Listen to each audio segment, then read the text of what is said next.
Hey everyone, welcome back to my channel again. My name is Cat Panic and Mary Pink Miss. So tonight I'm going to do a little bit of crafting. I have some things in my house that I didn't really know what to do with. I know a lot of you guys have that same problem, especially when you collect cute things over the years, or even like childhood objects, kind of that tchotchke stuff that just really sits on ledges and shelves that collect stuffs that you really don't know what to do with. So I kind of came up with a good alternative, rather than giving it away or, tossing it, or, if you don't want to part with it, this is kind of what I've kind of done to give it new life, I guess you could say. This is also a really good opportunity for any sort of broken ornaments that you don't really want to get rid of. I have a lot of vintage ornaments that over the years, in boxes and whatnot, they've gotten smashed or they have big cracks and holes in them, and I don't have the heart to get rid of them. A lot of them are family heirlooms.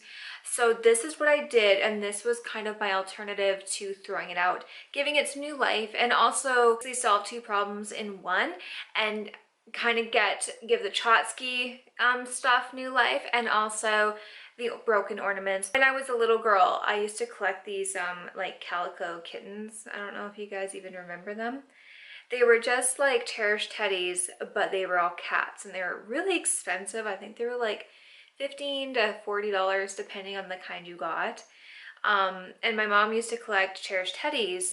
So when I started getting a little bit older, I wanted to collect something too. So because these were cats, it was just no brainer. But now I have a collection of like 20 or 30 of them, and I don't know what to do with them. And they aren't worth anything. You can't sell them. Nobody wants them. I'm pretty sure, like my mom's cherished teddies, even at a garage sale, she couldn't even give them away. So we ended up donating most of them. Now I have a few of like the keepsake ones that she's passed on to me, and I'm not sure what to do with them. But now I kind of have an idea. But yeah, so just like some porcelain cats that I have that I just really don't want to get rid of, but didn't really like just sitting and collecting dust, and I don't want them to have them out all the time. So I had a lot of just like kind of vintage glass cat figurines. I used to collect cats as a child, go figure. So, little cats and mommies and all that stuff.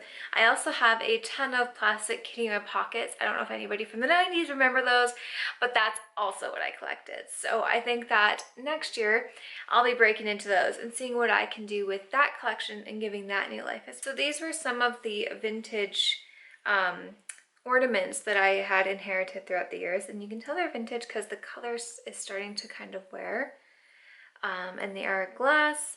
And they're beautiful, but I have so many that have like just big gashes, or they're halved just through basically towing them around for the past 15 or so years. So what I've decided is I'm going to turn the broken ones into a wreath, and I'm also going to create a couple little just like full-on ornaments, like sit-down ornaments with some of the cats and whatnot, with things from the dollar store and just stuff that I've had around the house. So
guys saw a good view. But here's the wreath. And it's kind of like that kitschy mid-century sort of look. That's what I was going for. So you kind of have like just a conglomerate of all these bulbs, and all these bulbs here were broken, and this one had a little bit of a crack in it. And then this one's actually plastic. And then these two small ones are plastic as well. So I just kind of put them in as fillers. And the tinsel and this guy and this tree and the fleece here, or the batting, that's all from the dollar store. And then I just put this like vintage calico kitty. She's actually a Christmas Hello Kitty, calico kitty. I don't know if you can see that because she has holly on her bed. And yeah, so just kind of, you know, super cute. So I'll probably hang that like on the wall in my room for Christmas, is because it kind of is a little more, you know, cutesy and kitschy. Exactly what I was going for. I would totally buy this at a flea market, by the way. You never know, maybe I'll start selling them. So this one here was the one that I created with the porcelain white kitten family. I don't know where I got these from, but I've had them since I was like a little girl. And this was just a dollar store ornament here. And the tinsel was from the dollar store.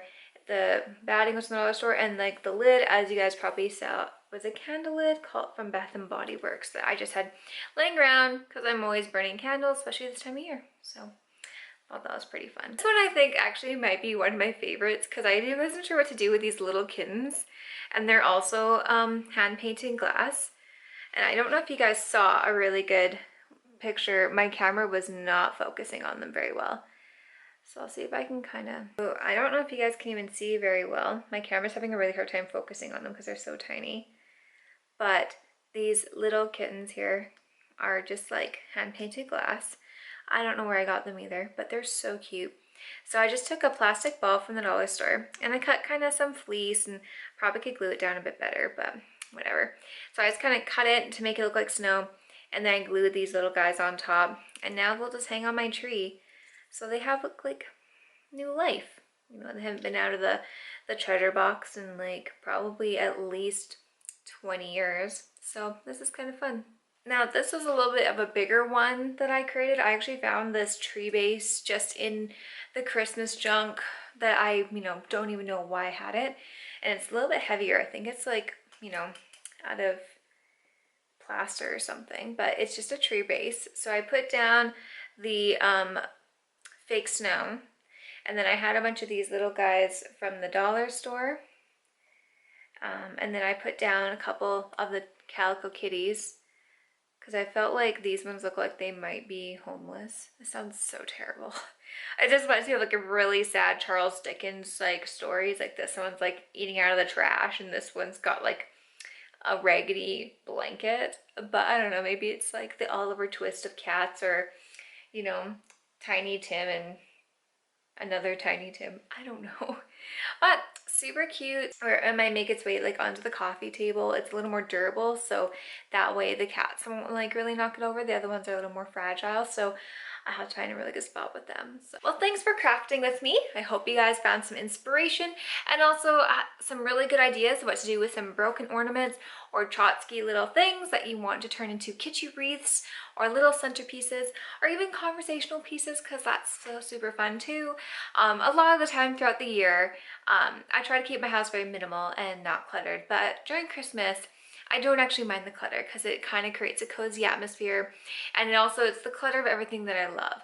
So it's like all the colors that I love, it's glitter, sparkle, all the motifs that make me so happy. So I don't actually even mind that it gets cluttery, as long as, like, you know, in January it all goes away. So thank you for watching, and I hope you guys enjoyed, and I'll see you next time. Bye.